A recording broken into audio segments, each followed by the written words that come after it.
Que Dieu soit béni. Nous allons lire une série de passages. Le thème est celui-ci.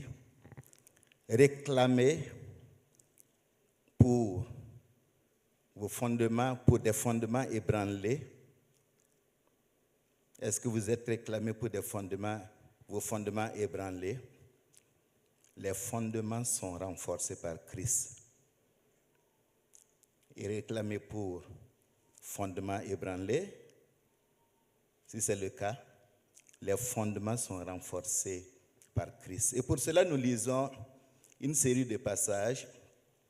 D'abord dans le psaume 11, un verset que vous connaissez bien, où il est dit, psaume 11, 3, « Quand les fondements sont renversés, le juste, que ferait-il » Et après cela, nous lisons dans Ésaïe 55, un passage que vous connaissez toujours, 55, à partir du verset 6. « Cherchez l'Éternel pendant qu'il se trouve. Invoquez-le tandis qu'il est prêt. Que le méchant abandonne sa voie et l'homme d'iniquité ses pensées. Qu'il retourne à l'Éternel qui aura pitié de lui, à notre Dieu qui ne se lasse pas de pardonner. » Verset 8. « Car vos pensées ne sont pas vos pensées, et vos voix ne sont pas mes voix, dit l'Éternel. Autant les cieux sont élevés au-dessus de la terre, autant mes voix sont élevées au-dessus de vos voix, et mes pensées au-dessus de vos pensées. » Troisième passage, Luc 22. Luc 22, versets 31 et 32.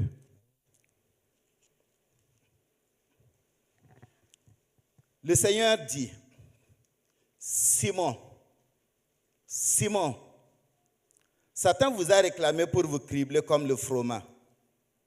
Mais j'ai prié pour toi, afin que ta foi ne défaille point. Et toi, quand tu seras revenu, affermis tes frères. Amen. » Et le dernier, c'est Romains 8. Romains 8, 34, un verset connu. Romains 8, 34. Qui condamnera les élus? Christ est mort, bien plus, il est ressuscité. Il est à la droite de Dieu et il intercède pour nous. Et Colossiens 3:1 nous dit qu'il est assis à la droite de Dieu et donc il intercède là pour nous. Les fondements ici présentés dans le psaume 11 font référence à ce sur quoi on s'appuie, la base à partir de laquelle on se projette vers l'avenir. Pour le croyant, il s'agit de la confiance, sa confiance en Dieu, sa foi en Dieu. Cette dimension du croyant est mise en questionnement lorsqu'adviennent des situations adverses.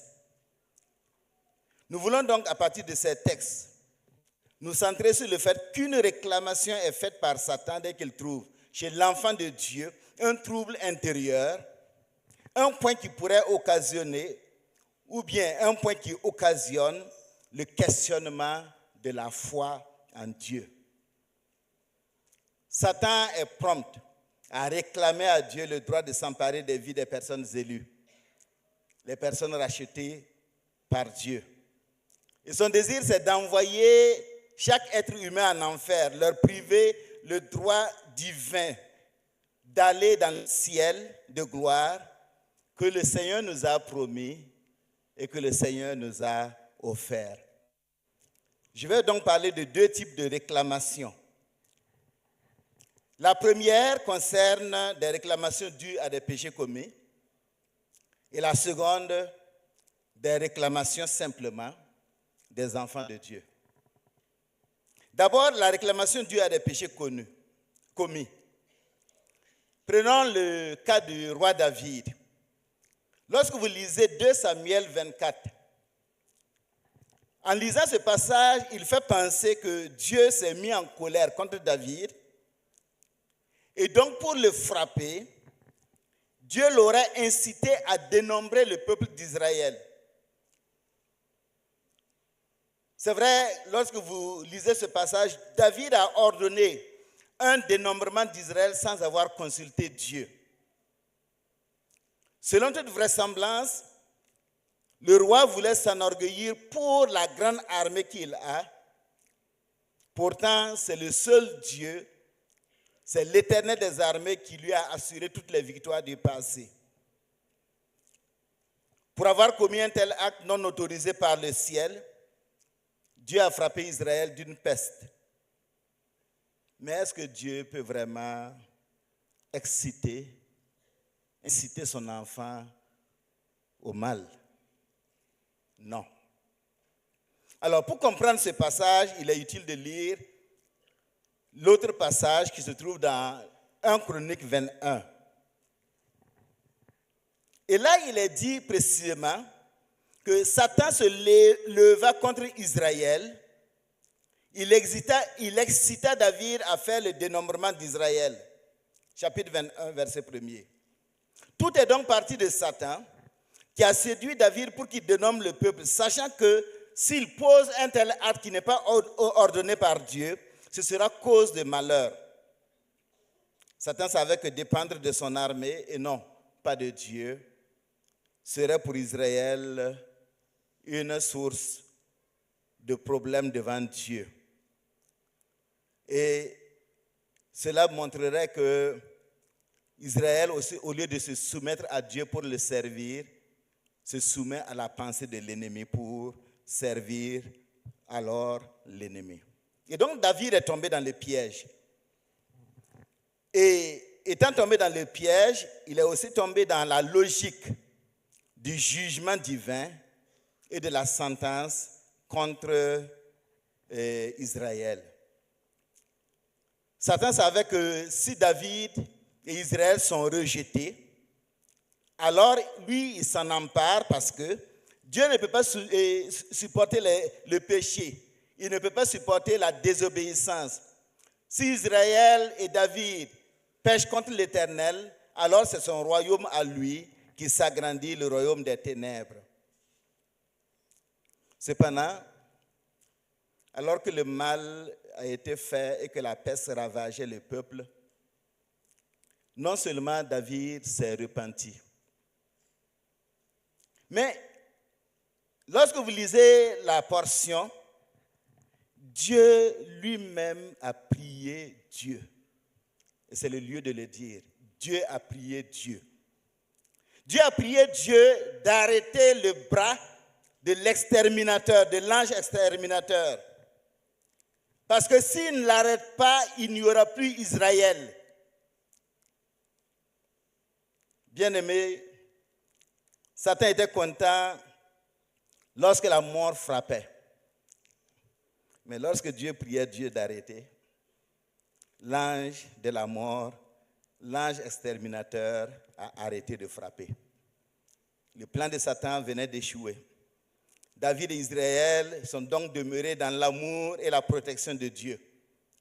Les fondements de David ont été fortifiés à ce moment-là, au point qu'il a obéi à Dieu et il a acheté l'aire d'Aravna, l'aire d'Orna, parce que Dieu s'était manifesté en ce lieu. Et là, il a construit un autel pour l'adoration de l'Éternel. Et c'est en ce lieu qu'il a fait construire le temple de l'Éternel, donc à Jérusalem. Satan réclame. Mais Dieu prie Dieu pour que le projet de Satan échoue. Le deuxième cas est celui du souverain sacrificateur Josué. Ce n'est pas le Josué de Moïse, mais le souverain sacrificateur Josué, du temps de Zacharie, le prophète Zacharie. C'était au retour de l'exil, donc du temps du prophète Zacharie. Dieu va lui permettre, dans Zacharie 3, il va lui permettre de voir quelque chose. À cause des péchés d'Israël, Dieu permet à son prophète de voir le souverain sacrificateur Josué, qui est debout devant l'ange de l'Éternel et couvert de vêtements sales. Il était couvert de tous les péchés d'Israël, puisqu'il était le souverain sacrificateur d'Israël. Et par conséquent, Satan se tenait là. Et Satan se tenait là pour l'accuser devant Dieu, réclamer le droit de posséder Israël, parce que Israël est dans le péché. Mais le passage nous dit que l'Éternel dit à Satan, que l'Éternel te réprime, c'est-à-dire que l'Éternel te réduise au silence, Satan. Que l'Éternel te réprime, lui qui a choisi Jérusalem. N'est-ce pas là un tison arraché du feu?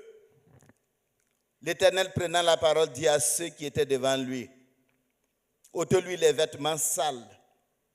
Puis il dit à Josué, vois, je t'enlève ton iniquité, je te revêts d'habits de fête. Que Dieu soit loué. L'avenir d'Israël était en péril à cause de son péché. Le souverain sacrificateur portait le péché devant Dieu et il était sale. Satan a saisi l'occasion de réclamer le peuple, le réclamer pour lui-même, parce qu'il sait que Dieu ne peut pas supporter le péché. Alors tout serait terminé pour la nation si Dieu n'était pas fidèle à sa promesse de garder Israël pour lui, sa promesse de sauver Israël lorsqu'il va pécher. Et l'Éternel lui-même va parler à Satan. Il rejette les accusations de Satan par l'acte de purification réalisé sur Josué et donc sur tout Israël. Parce qu'Israël est son choix, la prunelle de son œil. Lorsque tes fondements sont renversés à cause du péché, mon frère, Satan te réclame pour lui parce qu'il voit la déchirure de ton âme. Mais sache que Dieu cherche toujours le moyen de t'amener à la repentance. Il veut le faire afin de pouvoir te purifier, pour que tes fondements soient renforcés par le sang de Christ, pour que tu vives pour la vie éternelle. David et Josué sont demeurés devant Dieu. Ils ont été justifiés parce qu'ils se sont blottis en Dieu. Alors, celui qui se tourne vers Dieu voit toujours ses fondements ébranlés qui sont maintenant renforcés par la grâce de Christ. Est-ce que tu vas te tourner vers Dieu pour qu'il te purifie et pour qu'il renforce tes fondements? Maintenant, parlons d'un autre type de réclamation, la réclamation des personnes justes. À ce niveau, nous avons le premier cas, celui de Job. Satan a réclamé Job. Et la réclamation de Job était basée sur la jalousie. Comment un homme peut-il tout recevoir de Dieu? Satan était jaloux. Il ne pouvait atteindre Job parce que Dieu l'avait protégé. Et Satan dit à l'Éternel, dans le chapitre 1er, verset 9, « Est-ce d'une manière désintéressée que Job craint Dieu? Ne l'as-tu pas protégé, lui, sa maison et tout ce qui est à lui? Tu as béni l'œuvre de ses mains et ses troupeaux couvrent le pays. Mais étends ta main, touche à tout ce qui lui appartient et je suis sûr qu'il te maudit en face. » De son point de vue, Job marche avec Dieu parce que tout lui a été donné. Il a reçu des richesses innombrables, une famille nombreuse et heureuse. Il a aussi une bonne santé physique. Et tout cela rend Satan jaloux. Et jaloux, il veut prouver à Dieu que si le malheur frappe Job et les choses qu'il possède, alors il va maudire Dieu, il va quitter Dieu et lui appartenir de plein droit. Et Dieu lui donne la permission d'anéantir tous les fondements de son serviteur. Ça, c'est Dieu. Il lui donne la permission d'anéantir tous ses fondements. Tous les fondements sociaux et sanitaires de Job ont été renversés. Job ne comprenait pas le sens de ce qui lui arrivait parce que Dieu ne lui a rien expliqué. Les voies de Dieu anéantissaient toute la logique de ses voies humaines. Les pensées de Dieu étaient infiniment éloignées de la ligne de ses pensées humaines. Il ne comprenait rien. Et à ce moment, il n'avait pour seule richesse que le dénuement en tout point de vue. Il était entré dans une vie au fondement entièrement ébranlé, fondement renversé. Mais malgré tous ces drames, la Bible nous dit que Job ne pécha point et n'attribua rien d'injuste à Dieu. 2:10, Job ne pécha point par ses lèvres. Bien que Satan le réclamât par le canal de la souffrance, Job est demeuré ferme parce que sa foi demeurait malgré tout en Dieu. Et c'est fort de cela que Job va confesser au chapitre 19. Je sais que mon Rédempteur est vivant. Il se lèvera le dernier sur la terre. Quand ma peau sera détruite, il se lèvera. Quand je n'aurai plus de chair, je verrai Dieu. Je le verrai et il me sera favorable. Mes yeux le verront non pas ceux d'un autre, c'est moi-même. Mon âme languit d'attente au-dedans de moi. Job est pressé de voir Dieu. Ses fondements sont en place. Sa foi en Dieu a été renforcée par sa conviction que Dieu le protège malgré l'épreuve qu'il subit. La réclamation de Satan ne pouvait donc tenir parce que Dieu était avec son serviteur qui s'attendait à le voir face à face, quelle que soit la situation. Lorsque ton chemin est sombre, bien-aimé, lorsque rien ne marche, lorsque tu auras même l'impression que Dieu ne répond plus à tes prières, rappelle-toi que les voies de Dieu sont au-dessus de tes voies. Ses pensées sont au-dessus de tes pensées.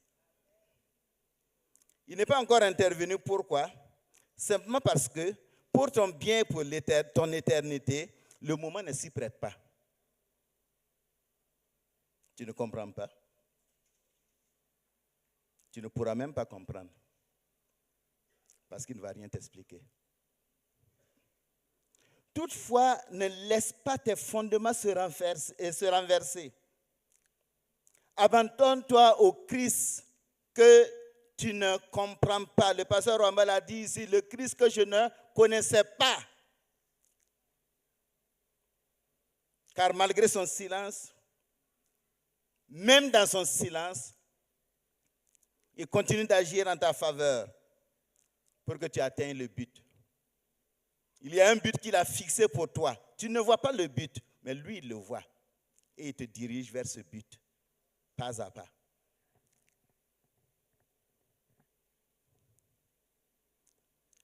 Deuxième réclamation, une réclamation basée sur la haine. Et ce que nous avons lu dans Luc 22. Alors que Jésus était à la fin de son ministère, alors que les Juifs l'avaient rejeté et cherchaient à le faire mourir, les disciples demeuraient fidèles à son enseignement, persévérant en lui malgré ses épreuves. Ils étaient prêts à le suivre partout. C'est ce que dit Marc 14, 31.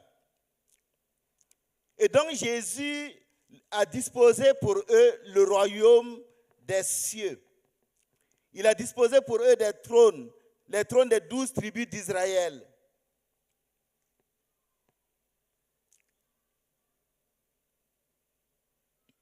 Tout cela ne pouvait qu'attiser la haine de Satan. Dieu fait du bien. Jésus a prévu les trônes d'Israël pour ses disciples. Et tout cela rend Satan aigre. Cela attise sa haine.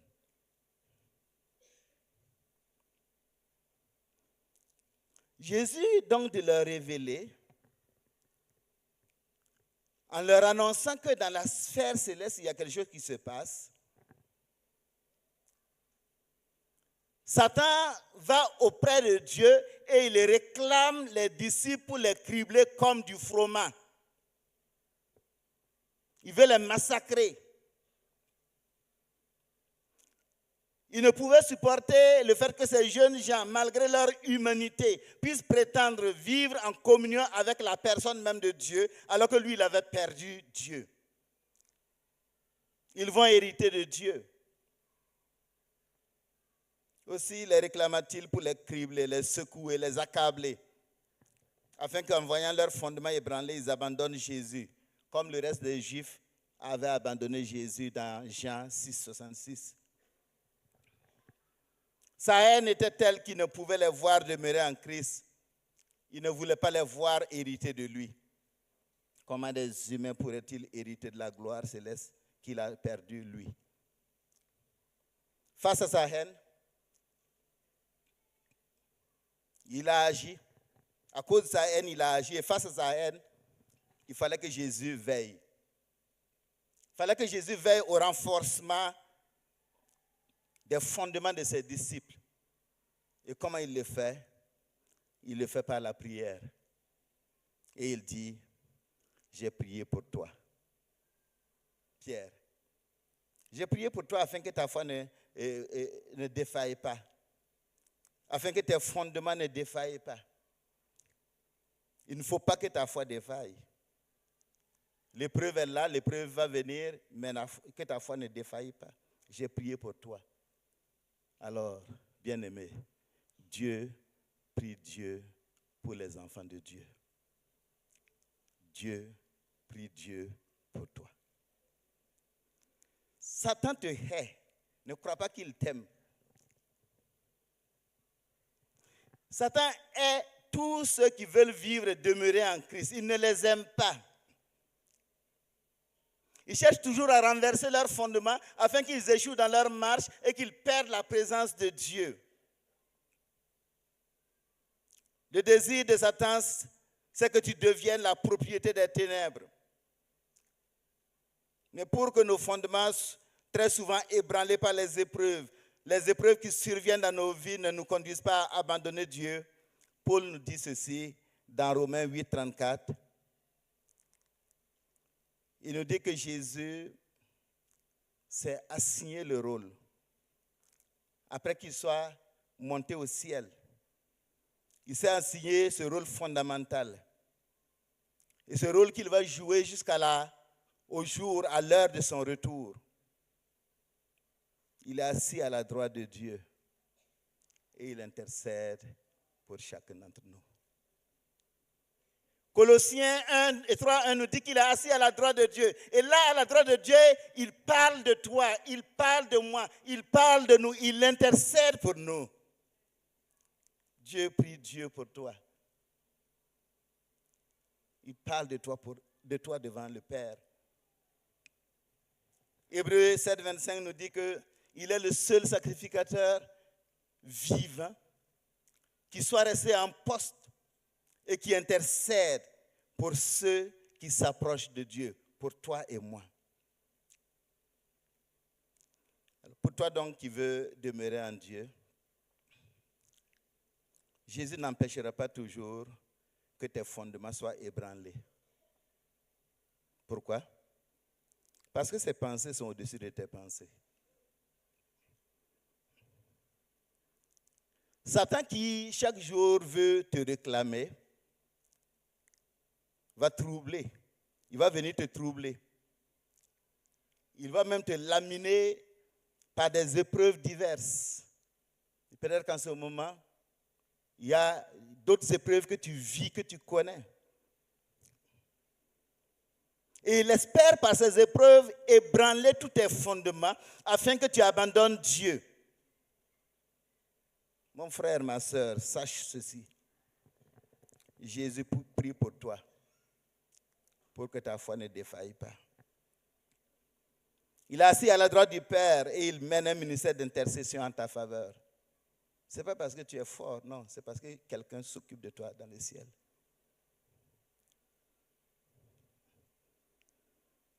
Ce qu'il attend de toi, c'est que simplement tu regardes à lui et que tu l'écoutes.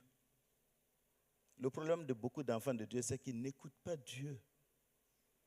Ils ne veulent même pas écouter Dieu. Ils font à leur tête. Mais toi qui as choisi de marcher avec Dieu, ne regarde pas aux vagues qui viennent trembler et frapper tes fondements déjà chancelants. Bien-aimé, Dieu n'est pas auteur, il ne sera jamais auteur du mal. Mais tu vis dans un monde que le péché a corrompu. Et à cause de cela, tes fondements seront parfois attaqués et mis en péril. Mais tu ne tomberas pas. Tu ne tomberas pas si tu regardes à Christ. Tu ne tomberas pas si tu écoutes Christ. Tu ne tomberas pas parce que lui-même, sa parole l'a dit. Et le pasteur Hidego l'a cité ici. Aucune tentation ne vous est survenue. 1 Corinthiens 10, 13. Aucune tentation ne vous est survenue qui n'ait été humaine. Et Dieu, ce Dieu-là qui est fidèle, ne permettra pas que vous soyez tentés au-delà de vos forces. Mais avec la tentation, il préparera aussi le moyen d'en sortir afin que vous puissiez la supporter. Dieu fait de nous des géants à travers la tentation. Il fait de nous des victorieux à travers la tentation. En définitive, le Seigneur veut que nous demeurions fermes dans notre profession de foi. Ces derniers temps ont été très difficiles pour chacun d'entre nous. Voir des bien-aimés partir en même temps, au même moment, les voir partir à cet âge, 56, 65, alors qu'ils pouvaient réaliser encore de grandes choses sur la terre autour de nous, ça ébranle les fondements. Et on peut se demander pourquoi des départs de ce genre. Pourquoi est-ce que tu as rassemblé ces départs-là? Pourquoi à cet âge, alors qu'il peut faire encore beaucoup de choses? Le frère Georges est mon aîné d'1 an. Et la sœur est ma cadette, ma petite sœur. Pourquoi? Bien aimé, Satan cherchera à vous réclamer pour vous cribler encore plus par toutes sortes d'épreuves. Il viendra insinuer des théologies fausses. Des théologies telles que la théologie de la prospérité qui prétendent qu'un chrétien ne doit pas mourir avant son âge. Qui a dit que ton âge, c'est 60 ans? Qui t'a dit que ton âge, c'est 90 ans? Et on vient nous mentir avec des fausses théologies. Et malheureusement, les gens boivent ça. Et après, ils souffrent. Il viendra avec des fausses théologies pour te déranger. Que ceux qui meurent jeunes, il y a des gens qui meurent parce qu'ils ont commis du n'importe quoi. Ça, c'est eux qui ont cherché. Mais il y en a qui meurent normalement. Un cancer, tu ne le provoques pas, il vient tout seul. Hein?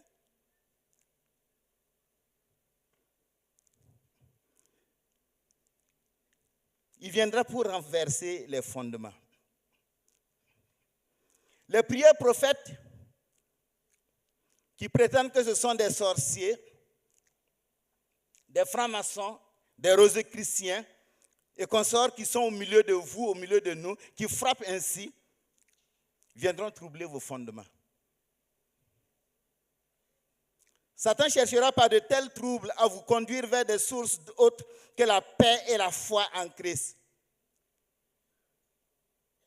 On va dire, dans votre église, il y a beaucoup de francs-maçons. Oui, il y en a. Qu'il y a des sorciers. Oui, il y en a. Mais où est le problème? Tu es qui? Tu n'es pas enfant de Dieu? Où est le problème? Et donc, avec ces choses, il viendra, Satan viendra conduire vers des recours séducteurs.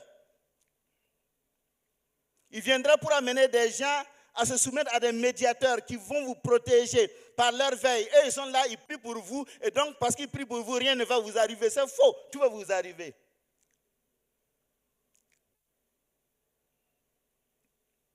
Il viendra inciter certains à acheter des huiles d'onction,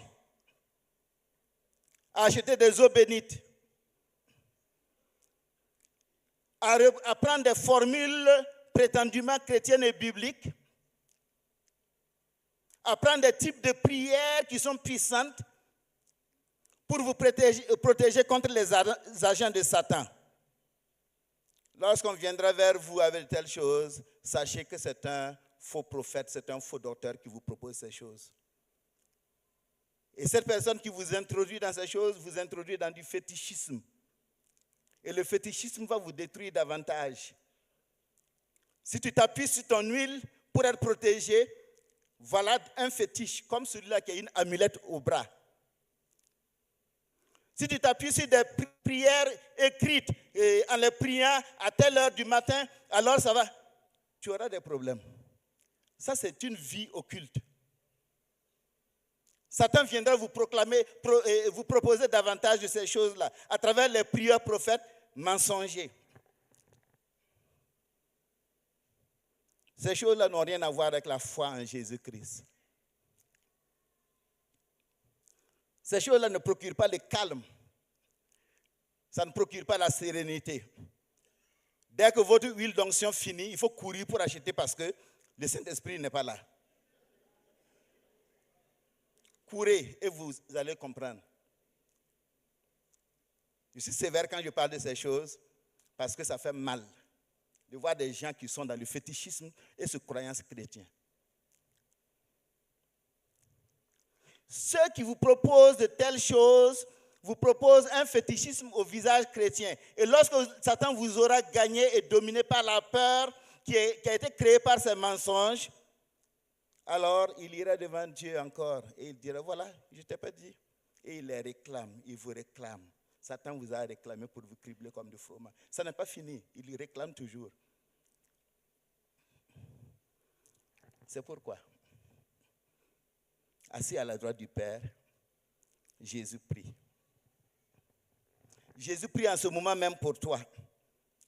Ne te laisse pas ébranler au point de tomber. Garde la foi en Christ, même si tu ne comprends pas ce qui t'arrive. D'ailleurs, tu ne vas même pas comprendre. Ces pensées qui te concernant, ne sont pas tes pensées. Ces voix te concernant ne sont pas tes voix. Elles sont au-dessus. Autant les cieux sont élevés au-dessus de la terre, autant ces voix sont élevées au-dessus de tes voix et ces pensées au-dessus de tes pensées. Bien-aimé, sois donc comme David. David s'est blotti en Dieu après avoir commis sa faute. Si tu es tombé ou si tu es sur le point de tomber, relève-toi. Ne reste pas en bas. Relève-toi. Sois comme Josué le sacrificateur, qui, sali par le péché du peuple, se tenait néanmoins devant Dieu. Sois comme Job, qui ne s'est pas laissé conduire dans le péché malgré tout ce qu'il a perdu. Sois comme les disciples, qui sont demeurés fermes en Christ malgré les épreuves. Toi aussi, tu peux être comme un homme du passé, ces hommes du passé. Et pour que tu sois comme ces hommes du passé, Jésus assis à la droite du Père, prie. Il intercède en ce moment pour toi. Laisse-toi envahir par son ministère. Lave ton visage. Poursuis ton combat. Ceux qui sont partis sont allés pour se reposer. Leur mission terrestre était terminée. Toi, ta mission n'est pas encore terminée. C'est pourquoi tu es là. Ce n'est pas parce que tu es fort. Ce n'est pas parce que tu es intelligent. C'est parce que ce n'est pas fini. Pour d'autres, ça sera demain. Pour certains, ça sera à la fin de la semaine. Il y en a pour qui ça sera aujourd'hui. Si pour toi, c'est dans 100 ans, continue. Mais en tout cas, tant que la mission n'est pas terminée, si tu marches avec Dieu, tant que ta mission n'est pas terminée, tu seras là. Lorsque tes fondements sont ébranlés, sache que Christ sait pourquoi il permet que Satan te trouble et se mette à te réclamer. Tu n'as pas besoin de comprendre ce qui n'est pas révélé. Crois seulement en Christ. Il veille sur toi et il prie pour toi afin que tu ne tombes pas. Il prie pour que tes fondements soient renforcés. Ayant donc un tel privilège, lève la tête et poursuis ton chemin. Poursuis ton chemin avec lui malgré les situations que tu ne comprends pas. Garde la foi en Christ. Alors, pour terminer, Satan t'a réclamé pour te cribler comme du froment. Mais Christ prie. Il prie pour que tes fondements soient renforcés. Il prie pour que tu poursuives ton service chrétien dans le calme et dans la paix. Baissons la tête et bénissons le Seigneur.